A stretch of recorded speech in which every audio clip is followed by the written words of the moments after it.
Thank you very much. I would like to say a big welcome to all the participants. I'm grateful that you are here to listen to me. Well, today we will be talking about the soft power of Turkey and our position about the soft power in the world.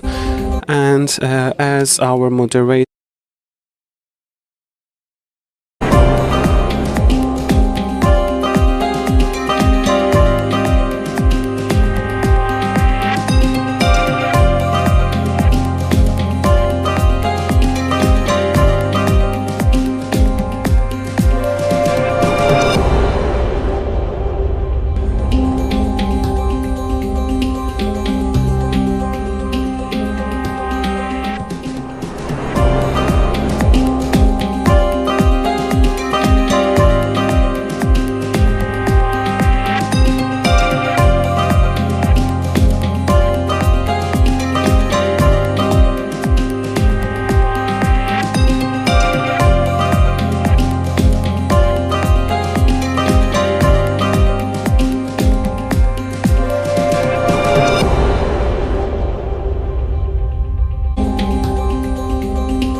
Good morning and welcome to this session. What will it take to establish a permanent peace in the Middle East? And what are the building blocks, the foundations of this peace? Building blocks for a permanent peace in the Middle East is the theme of this session at the Antalya Diplomacy Forum.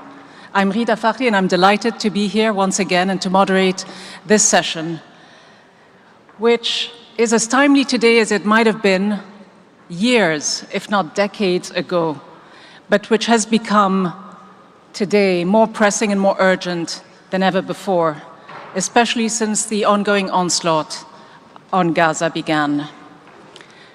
Now, looking back, for over a century, great power rivalries have shaped the Middle East region and undermined efforts at regional peace. As American influence replaced European dominance in the region, the geostrategic importance of the Middle East only grew stronger.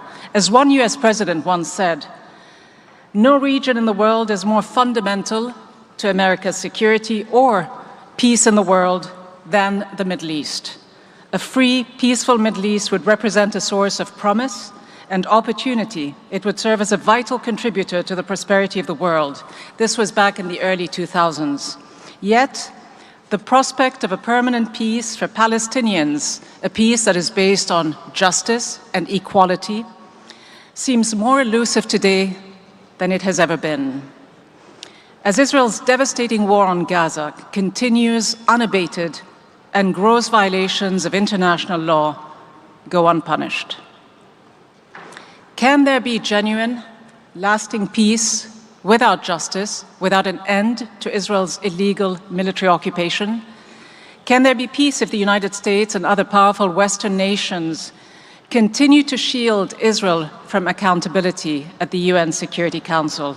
If actions that, according to the International Court of Justice, could plausibly constitute genocide, and which, according to several nations of the Global South, first and foremost South Africa, Brazil, Colombia, and others, do constitute genocide, go unchallenged? Where do Arab nations stand? Can they continue to constitute genocide, go unchallenged? Where do Arab nations stand? Can they continue to stand idly by while tens of thousands of Palestinians are being killed and starved to death? Can there be regional peace and prosperity for all if Israel's occupation continues? Just how central does the question of Palestine remain to the stability of the wider region? Let me begin this discussion with the Foreign Minister of Palestine, Riyad al-Malki. Can we even begin to speak, Foreign Minister, of a permanent peace when the immeasurable suffering of Palestinians is continuing to unfold before our eyes, day in, day out? What does such a peace look like for you?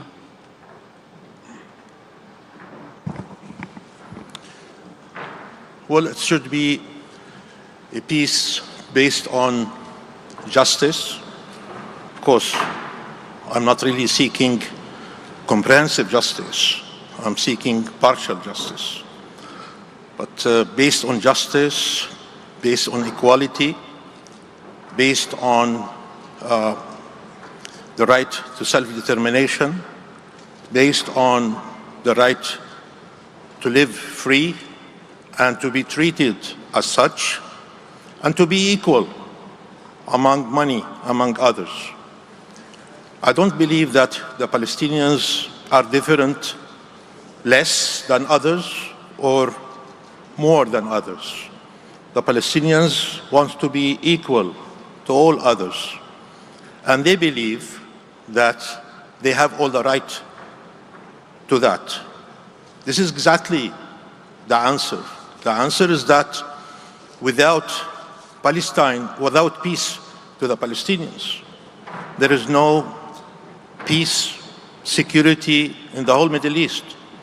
And we have seen that since 1948, since the Palestinians were dispossessed of their land and turned and became refugees, part of them in their own land and the majority outside in neighboring countries, since the fact that the Palestinians have tried their best to recover their land and to be equal among others, obviously there is no peace.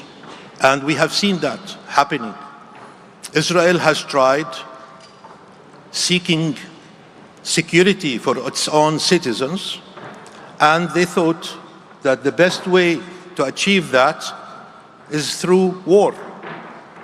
And they initiated the first war against the Palestinians themselves in 1948, 1949, and they continued in the same attitude, thinking that war will provide security for their own citizens.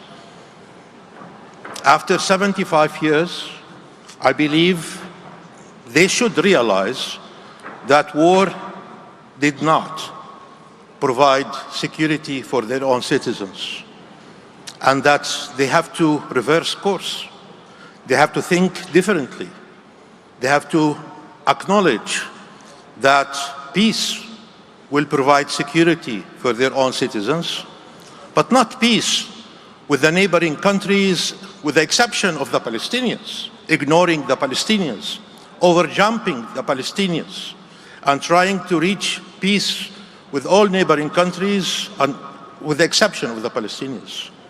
This is exactly what they thought when they tried to reverse the Arab Peace Initiative by trying to seek peace with Arab countries, ignoring the fact that they have to end their occupation of the Palestinian, of the Lebanese, of the Syrian Arab occupied territories. And as a result, well, we have seen that happening. After normalizing relations with a number of Arab countries, security was not provided to the State of Israel, to its own citizens. And what happened on October 7th is an illustration of that. It's very clear that Israel has to acknowledge that seeking peace with the Palestinians and only with the Palestinians. They should start with the Palestinians. That's the only answer for their own security. And that's why, if you ask me, what will bring peace to the region, it's that Israel has to acknowledge, accept the fact that they have to end the occupation of the Palestinian and Arab occupied territories.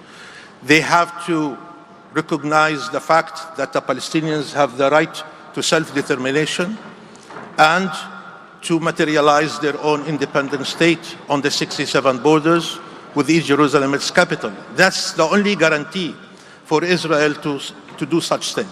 What is the incentive, though, today for Israel to do this, when for decades it hasn't, when we've had countless UN Security Council resolutions that have been vetoed by the United States? We now have countries of the Global South, not Arab countries, taking the lead, South Africa and others, going to the ICJ, Nicaragua being another case in point, taking on big Western powers for their complicity in these alleged war crimes against Palestinians. What is the incentive for Israel today to move in the direction that you suggest if there isn't more concerted efforts, and if, as you say, there has been a normalization process underway with a few Arab states? Well, we should not always think about incentives as if Israel is a good country and that we have to provide it always with incentives. Israel has been a bad country since it's occupied Palestinian land since 1948, dispossessed the Palestinians, turned them into refugees, and inflicted damage to the Palestinians all along. So we have to reverse course and think differently. It's not always how to provide incentive to Israelis, but how to think differently. How do you pressure them? Why not How do you pressure to think Israel? about imposing sanctions on Israel? This should be maybe the right approach for the international community, for Israel, to realize that they cannot go doing exactly what they want without paying the price for it. And that's very important. Israel has been shielded in the United Nations system all the way. And yesterday in the Security Council was the case when the United States refused even to mention Israel or even to accept the world investigating that a crime that happened, the massacre that happened against the Palestinians in the Nablus area in the city of Gaza. What I'm trying to say, that the moment that Israel realizes that there is a price to be paid, that enjoying impunity should have a limit, and that accountability is the answer, then Israel will start reversing action. Where does the accountability come from, though? Because some are looking forward to potentially the ICJ ruling in favor of Palestine in the case that South Africa has brought forward. But we know that since the case was brought to the ICJ, Israeli attacks have only intensified. Where does this pressure, where do these sanctions come from? Well, Israel continued because Israel believes that it can continue challenging the world, and that the world, until today, has no guts to stand up and to even say the word sanctions. Say the word sanctions. They fear that Israel will label them anti-Semitic, and as a result, they always stand to take a defensive kind of position. I think, they have to be courageous enough, and South Africa represented that courageous country that stood up and faced Israel and even acknowledged Israel of committing genocide in the ICJ. I believe that, other countries have to show the same courage to stand up, to face Israel, and to exactly say the word and to take that action. Sanctions is the only answer. Why sanctions have been really imposed against Russia for Ukraine? When Russia tried to occupy, Ukrainian territory, and when the same happens to the Palestinians, no one dares to talk about sanctioning Israel. That's really double standards. But it's not only double standards, that's fear, that's weakness from the international community. And we cannot tolerate weakness to stay among the international community when it comes to Palestine. That's not acceptable to anyone, including us, the Palestinians. And that's why the world has to change, course of action, has to think differently, and has to deal with things accordingly in respect of international law and IHL. That's very important. You mentioned international law. In the absence of sanctions and any consequences in view of Israel's violations of Lebanese sovereignty and airspace with the recent airstrikes that we saw in Lebanon, in the south, but also in the suburbs of the capital, Beirut. Abdullah Abu Habib, you are Minister of Foreign Affairs of Lebanon. How concerned are you that these actions could actually drag Lebanon and Hezbollah into a wider regional war, that there could be a serious spillover from the war in Gaza? Well, first let me comment on what my colleague and friend said. I think if there is going to be, is it working? Yeah. If there is going to be sanctions, it has to come from the United States. In 1956, it was the United States that stopped the war, or whatever it did then. In 1973, also, it was the United States. And in 1975, with the peace, with the agreement with Syria on the Golan Heights, it was the United States. Now, the West is still living in what Europe did in 1970, during the Second World War. So, but now they still supply, while even in Europe you see a lot of talks against Israel, but at the same time the supply of ammunition and weapons continue to Israel, from the United States and from Europe. Only stopping the ammunition to Israel would stop the war there. So it's a decision that the West has to take, especially the United States. Now I come to Lebanon, if you allow me. Yes, we are afraid because there are daily threats from Israeli leaders, especially the Defense Department, the ministry, and the minister himself, daily threats to Lebanon. And there are a lot of skirmishes going on the border. It's still not dangerous, but we are afraid that if there is, that they would not, as they said, they would not accept a ceasefire with Lebanon unless, even if there is a ceasefire or a pause in Gaza. But Lebanon wants peace. Peace, not a peace treaty, because peace can only come, full peace can only come after they make peace with the Palestinians. You know very well that Egypt had peace with the Israelis in 1979 and Jordan in 1994. And also we had the Abraham Accords. They did not provide peace and security to Israel. 75 years of war is enough. It's time to try peace, because peace could give them security and prosperity as well. So we in Lebanon, we think that we can make security arrangements at the border. They should withdraw from all occupied lands, including Shib'a farms and Kfarshuba Hills, and that would give security, but not peace with Israel. And this security is enough for both of us, for Israelis to go back to their houses in North Israel, and for Lebanese. We have around 100,000 Lebanese that left their houses or homes in southern Lebanon and are with relatives, not in the hotels like the Israelis are. So we are ready.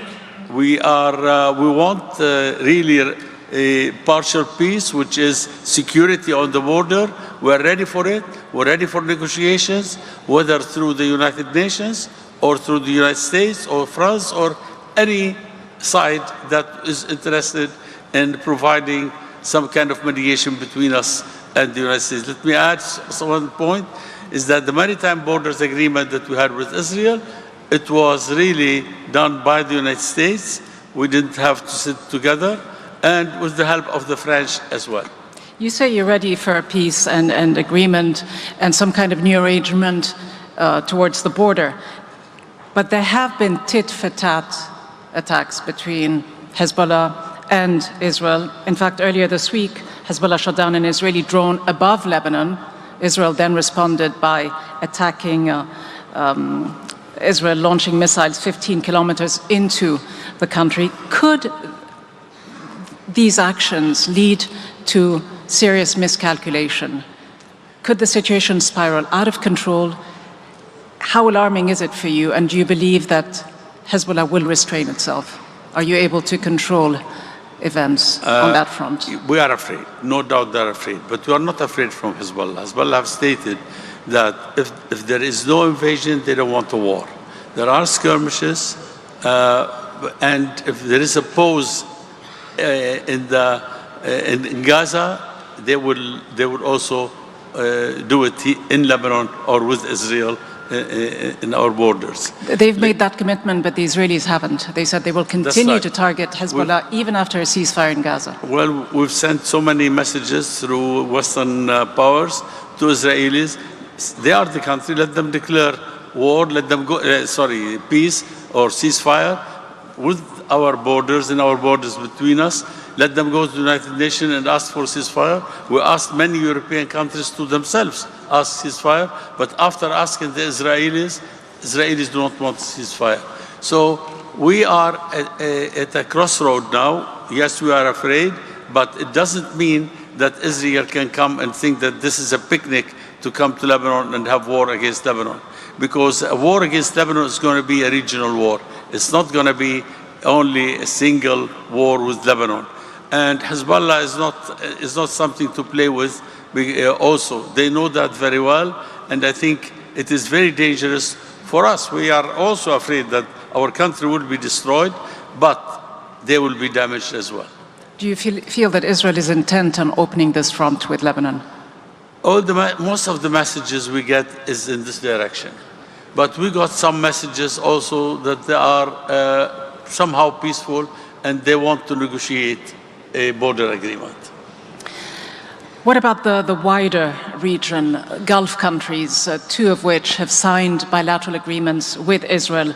Sheikh Abdullah bin Ahmed Al Khalifa is the Undersecretary for Political Affairs at the Ministry of Foreign Affairs of the Kingdom of Bahrain.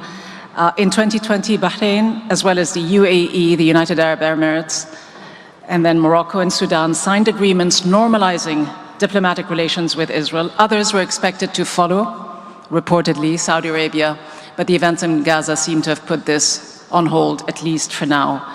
Palestinian was once the cause that united the Arab world. Today it seems to have been sidelined in favor of what many would argue are narrow self-interests. Will the conduct of Israel's war on Gaza and the recent mass killing of helpless, defenseless Palestinians, which has sparked public outrage, not just in the region, but globally as well, give countries like Bahrain pause to rethink its bilateral relationship with Israel?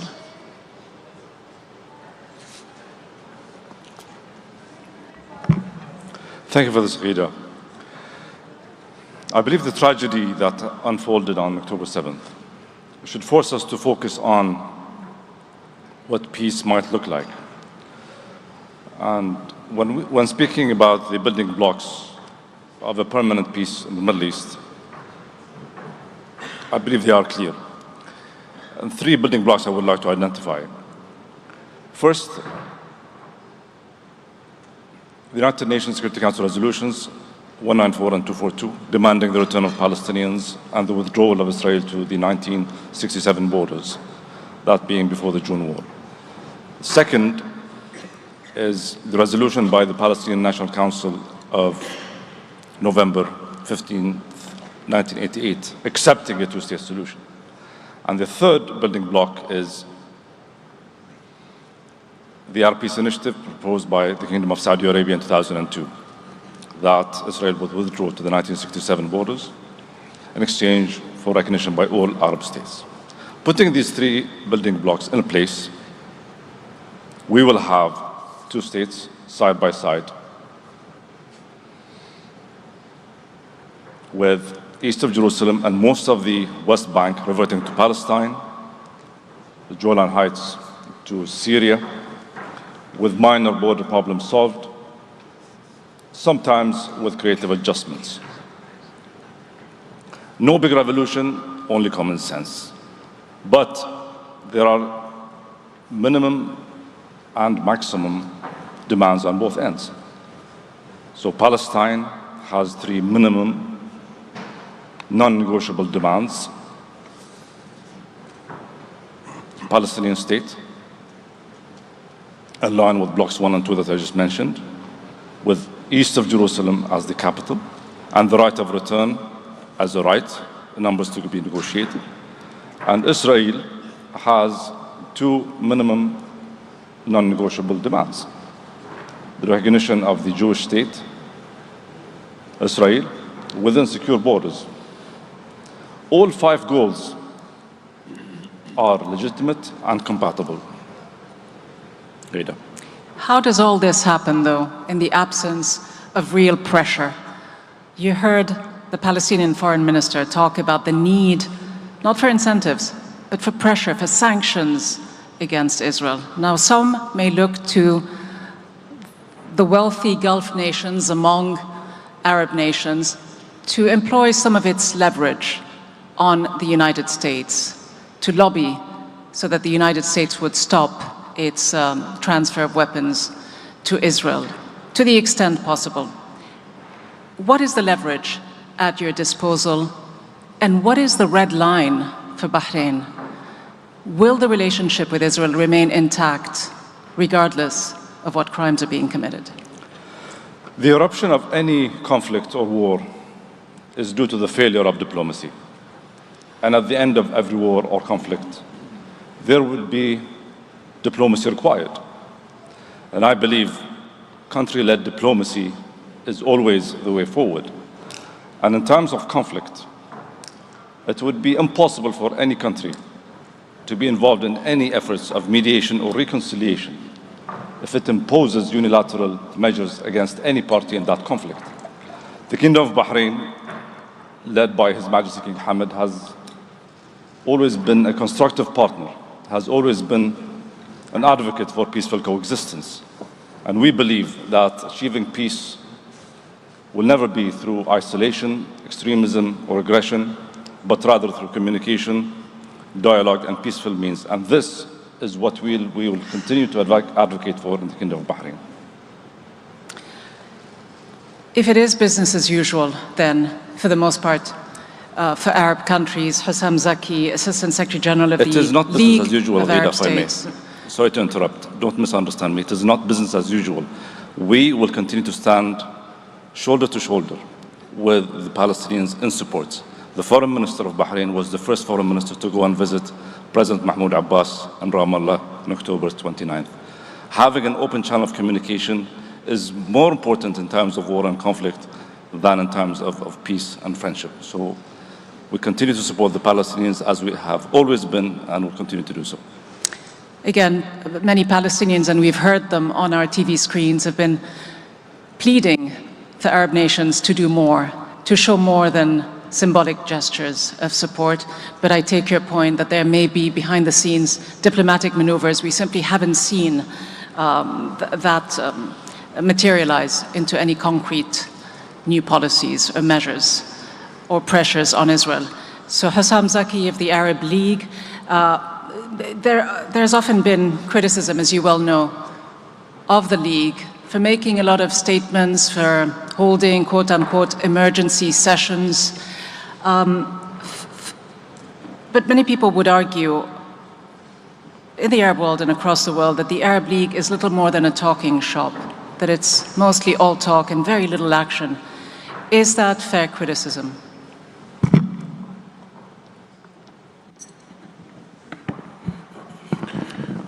Thank you very much. Part of it should be fair, yes. Not in the words that you used, but of course this applies on all international organizations, including the United Nations, that has been unable to stop the war for more than 4 months now. So If by that we mean that international organizations have failed to make an impact or have an impact on the Israeli conduct and Israeli behavior, yes, we are all guilty as charged, and we have not been able to deliver what should have been delivered and salvage the Palestinians from this ongoing onslaught. But also we have to realize that the Arab League as an organization that's been in existence nearly 80 years, older than the United Nations, this is a political organization that is entrusted with building a political position. And a political position is much needed when you want support for a cause like the cause of Palestine.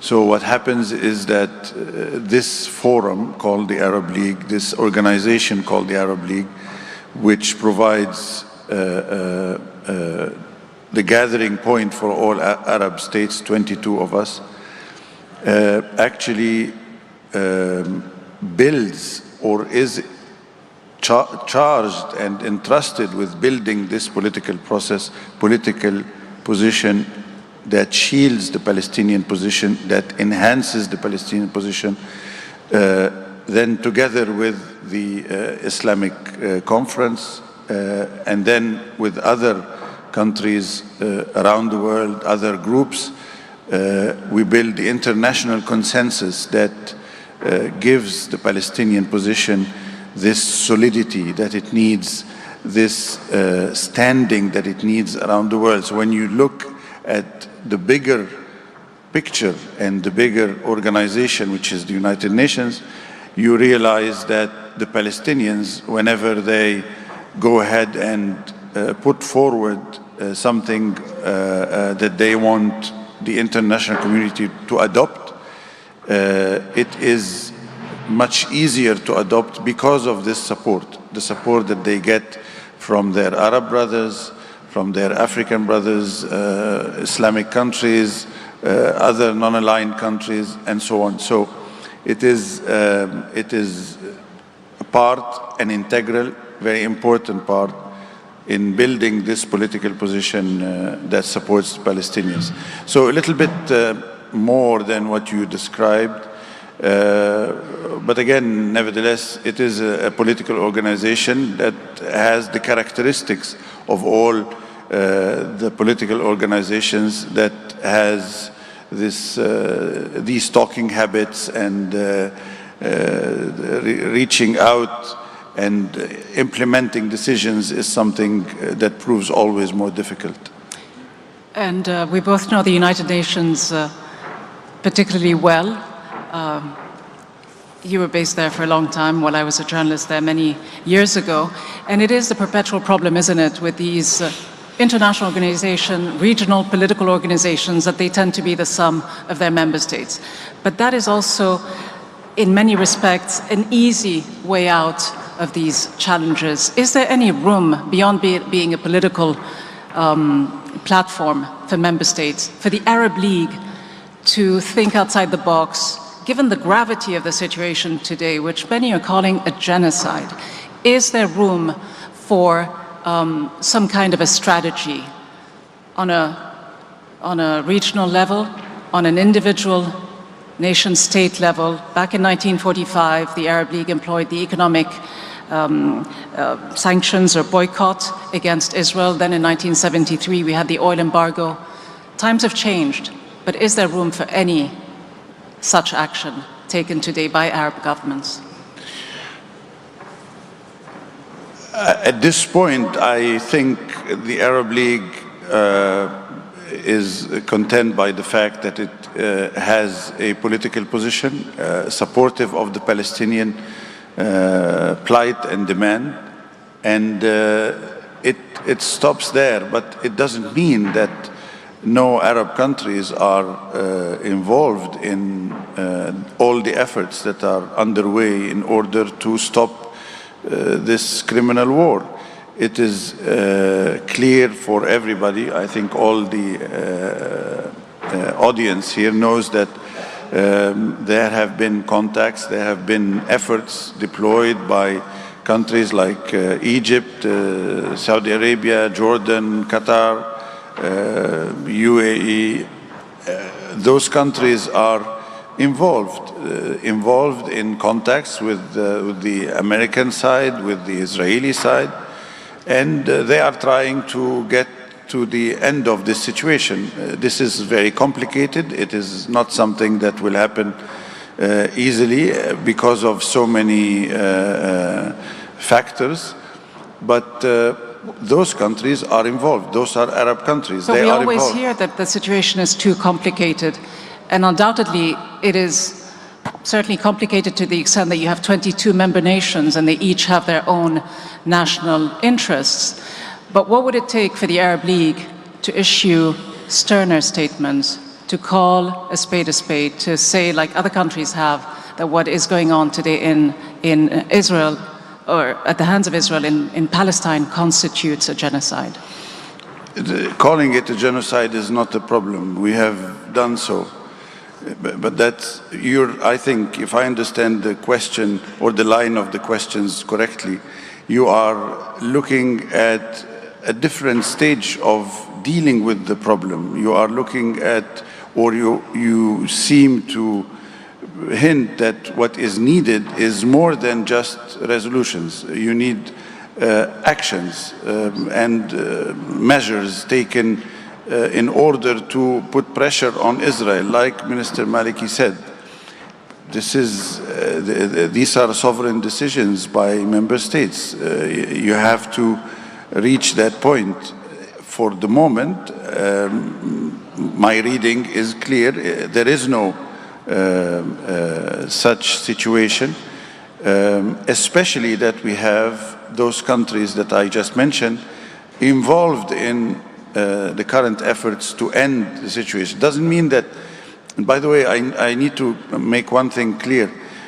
All the countries of the Arab League, countries that have pursued peace years ago, countries that have pursued peace only recently, like Bahrain and the United Arab Emirates and Morocco, or countries that are very hostile to what is happening and they criticize what has happened, all of the Arab countries, they always agree on the common denominator in supporting Palestine.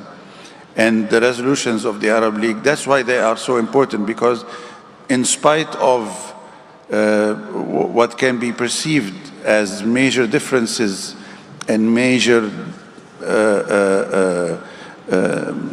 points of view, difference in points of view, I think it is very clear that they have all one common goal, which is helping the Palestinians and standing beside them. And this is a critical point for us, a critical point.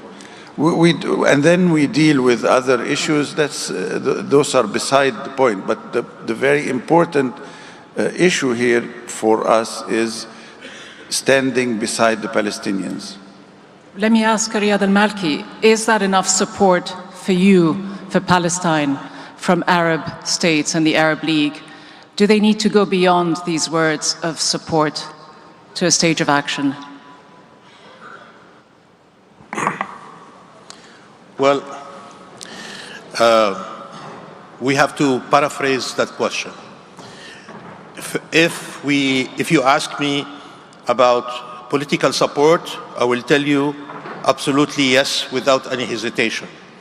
All the Arabs, including the countries who have really normalized the relations with Israel, never stopped supporting the right of the Palestinians to self-determination, to independence, and they have lended us all the political support that we need. And what Sheikh Abdullah has said right now is exactly that. Kingdom of Bahrain has been a strong supporter of the right of the Palestinians, and His Majesty the King and the government has been always keen to demonstrate that in all occasions. That's one part. When it comes to financial support, there is a problem. They know that we are facing very difficult financial situation in Palestine. Israel has been holding our tax money for so many years. And that, for the last year and a half, we were not being able to pay salaries to our public servants. And you know how that will reflect itself on security, stability, tranquility, peace, everything else. The Arab League has adopted, through their summits at the heads of states, what do you call it, شبكة الأمان, the safety net, financial safety net, to provide $100 million a month to the Palestinian Authority in order really to steadfast and to be able to confront all these challenges. Unfortunately, since we took that decision, I don't know how many years ago, nothing has happened. And no country has contributed to that safety net.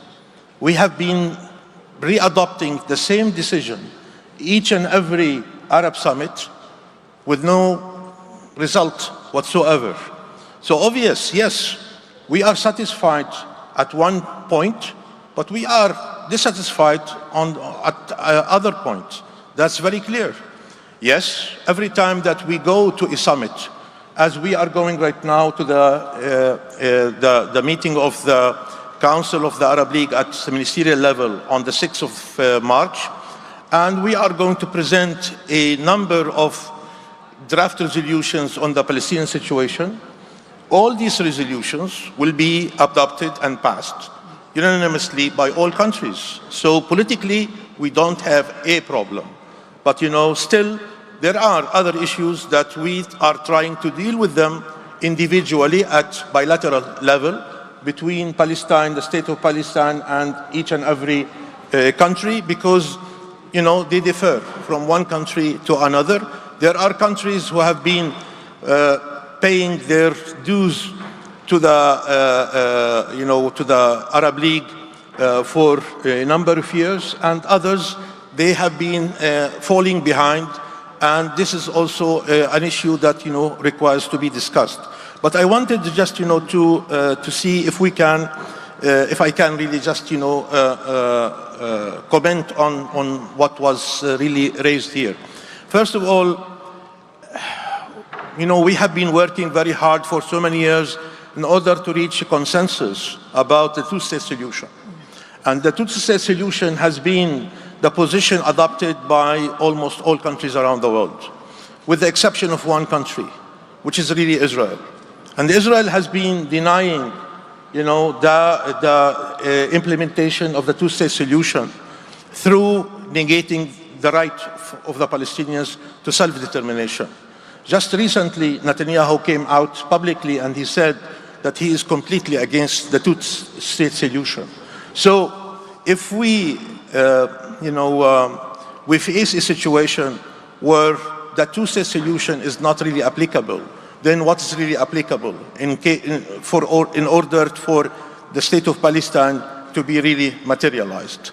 Israel has been confiscating Palestinian land since 1967, has been building illegal settlements since then, has been creating facts on the ground and changing realities in order to prevent and to impede the materialization of the state of Palestine.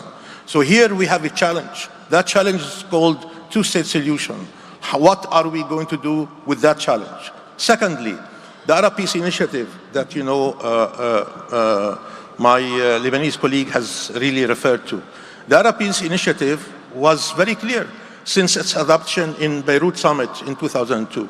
It said that the moment that Israel withdraws from the Palestinian and the Arab occupied territories, then all the Arab countries are ready to normalize relations with the state of Israel and to establish such diplomatic relations.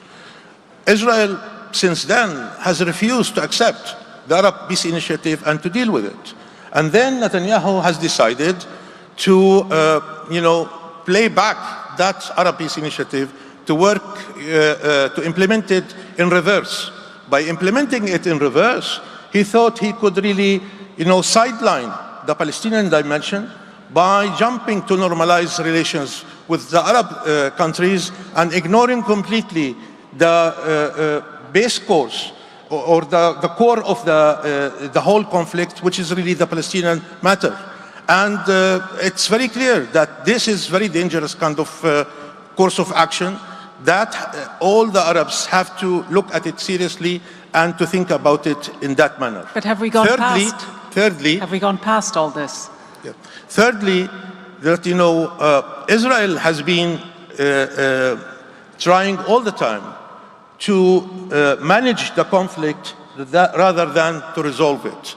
And they have worked very hard in order to convince many Western countries that to play accordingly and to try really to manage the conflict in that manner, not to invest any effort in order really to see that the conflict is being resolved by sitting seriously to a negotiating table and to the negotiating process. For the last 15 years, even more, the whole Western world played that game with the Israelis, tried really to manage the conflict until October 7th occurred, and then they realized that the only way to avert another October 7th case is the materialization of a Palestinian state. So right now, I believe that there is a serious thinking by such Western world that the establishment of an independent Palestinian state is the only guarantee that, an October 7th episode should not be repeated again. The question, though, is what kind of Palestinian state? And have we gone way past the issue and the proposals that were made back in 2002? Very briefly, before I move on to the other panelists, well, what do you make of the role of the European Union as well in all of this? Just yesterday, a decision was made to backtrack on the defunding of UNRWA. Well, first of all, we have agreed that a Palestinian state will be based on 1967 borders with East Jerusalem as Israeli capital, to live side by side with the state of Israel in peace and security. That state should be sovereign, should be completely independent completely, sovereign completely, and that, territorially contiguous. That's essential and that's important. Anything less than that is not really acceptable.